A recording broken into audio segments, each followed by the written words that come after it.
গ্রামীণ পরিবেশের সৌন্দর্য। হ্যালো, আসসালামু আলাইকুম ভিউয়ার, সকলে কেমন আছেন? আশা করি ভালো আছেন। ইনশাল্লাহ আপনার দয়া আমিও ভালো আছি। বরাবরের মতো আমি শেখ ফরিদ আপনাদের মাঝে সাইলেন্ট 2.0 পেজে নিত্য নতুন ভিডিও নিয়ে হাজির হলাম। তো বন্ধুরা, দেখতেই পারছেন এখানে কি করা হচ্ছে।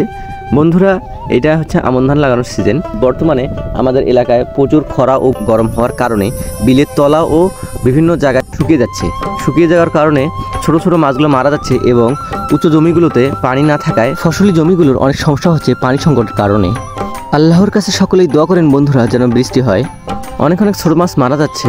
দেখেন বন্ধুরা, আমার মামা কিন্তু মাছ মারতেছে। প্রচুর রোদ উঠছে। রোদ ওঠার কারণে আমি ছাতি নিয়ে আসছি। প্রচুর গরম, বলার মতো না। দেখেন বন্ধুরা, এরকম করে ছোটোবেলায় আপনারা কে কে মাছ মারছেন আর এরকম করে মাছ ধরতে আপনাদের কেমন লাগে তা আপনারা কমেন্টে অবশ্যই জানাবেন। আর ভিডিওটা ভালো লাগলে অবশ্যই লাইক কমেন্ট শেয়ার করবেন। তো বন্ধুরা দেখেন আমরা এখানে কী কী মাছ পাচ্ছি। তো বন্ধুরা, মূলত এর আগেও একদিন এইখানে মাছ মারা হয়েছে।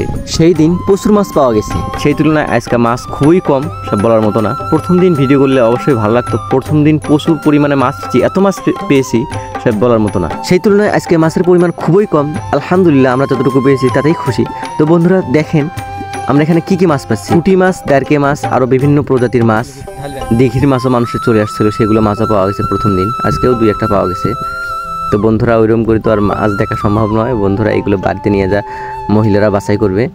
দেখেন বন্ধুরা, কত সুন্দর সুন্দর মাছ। আর এই দেশি মাছ যে এত স্বাদ তা বলার মতো না। যারা দেশি মাছ খেতে পছন্দ করেন তারাই বুঝবে যে দেশি মাছের স্বাদ কীরকম। তো বন্ধুরা, আজ এই পর্যন্তই। পরবর্তীতে আপনাদের মাঝে আবার কোনো নিত্য নতুন ভিডিও হাজির হবো। সেই পর্যন্ত ভালো থাকবেন, সুস্থ থাকবেন। আল্লাহ হাফেজ।